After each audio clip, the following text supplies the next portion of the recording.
Direct flight connection. আপনারা জানেন যে পাকিস্তানের পক্ষ থেকে ফ্লাই জিন্না বলে একটা কি বলে এটাকে এয়ারলাইন্স, তারা আমাদের কাছ থেকে অনুমতি চেয়েছে এবং সেই অনুমতিটা আমরা দিয়েছি। পরবর্তীতে এয়ারসিএল বলে আরেকটি এয়ারলাইন আমাদের কাছ থেকে পারমিশন চেয়েছে, সেটা প্রক্রিয়াধীন আছে। দ্বিপাক্ষিক যে সমস্ত বিষয়, সেই বিষয়গুলো ছিল বিশেষ করে ট্রেড, এবং ট্রেড নিয়ে আমরা অনেক কথাবার্তা বলেছি। আমাদের আপনি জানেন যে ট্রেড নিয়ে একটা গ্যাপ আছে, তা আমাদের দিক থেকে আমরা বলেছি, এবং তাদের দিক থেকে ট্রেড নিয়ে যে আগ্রহের কথাটা সেটা আমরা যাতে বৃদ্ধি করতে পারি, এবং চেম্বারগুলোর সাথে যাতে আরও বেশি আমাদের এঙ্গেজমেন্ট হয় সেটা আমরা যাতে এগিয়ে নিতে পারি, এবং একটা চেম্বার ডেলিগেশন, ব্যবসায় প্রতিনিধি দল খুব সম্ভবত মাননীয় পররাষ্ট্র মন্ত্রীর যে সফরের সময় তার সহগামী হবেন। এছাড়া শিক্ষা নিয়ে কথাবার্তা হয়েছে।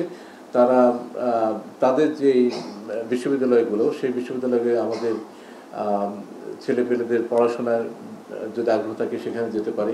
কৃষি নিয়ে কথাবার্তা হয়েছে।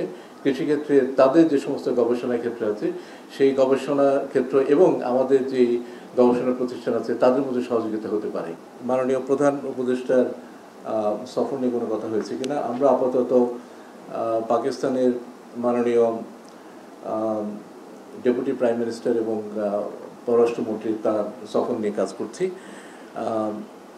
দ্বিতীয়ত যেটা বললেন যে ক্ষমা চাওয়ার নিয়ে যে কৌশল, দেখেন আমরা আমাদের দিক থেকে আমাদের অবস্থানটা তুলে ধরেছি, এবং কূটনীতির কাজটাই হচ্ছে যে আমাদের অবস্থানটাকে তুলে ধরে সেটা নিয়ে এগিয়ে যাওয়া। এখানে বিষয়টা এরকম না যে আমি তোলার পরে তারা সেটাকে আলোচনার মধ্যে রাখতে চান নাই। তারা বলেছে যে তারা এ নিয়ে ভবিষ্যতে আলোচনা অব্যাহত রাখতে চান। তো কাজে আমি এই আলোচনার প্রেক্ষিতে ভবিষ্যতে আলোচনার জন্য প্রস্তুতি নেব, এটা হচ্ছে আমার অবস্থান। আর এমওইউ নিয়ে যেটা বলেছেন, ওই যেটা বললাম যে they would like to remain engaged এই বিষয়গুলোতে, এই সবগুলো বিষয়তে আমাদের দিকে কিছু সাজেশনস আমরা সামনের সময় দেব, যখন আমরা পরবর্তী বৈঠকে বসবো, যে আমরা কি করে এগিয়ে নিতে পারি। সেটা হচ্ছে সামনের কূটনৈতিক প্রক্রিয়ার একটা অংশ হিসাবে সেটাকে দেখা যায়। এমওইউটা আমরা বসার পরে সেই তালিকাটা আপনাদের সাথে শেয়ার করব। আমি এখনই এই বিষয়ে কথা বলার মতো পর্যায়ে নাই।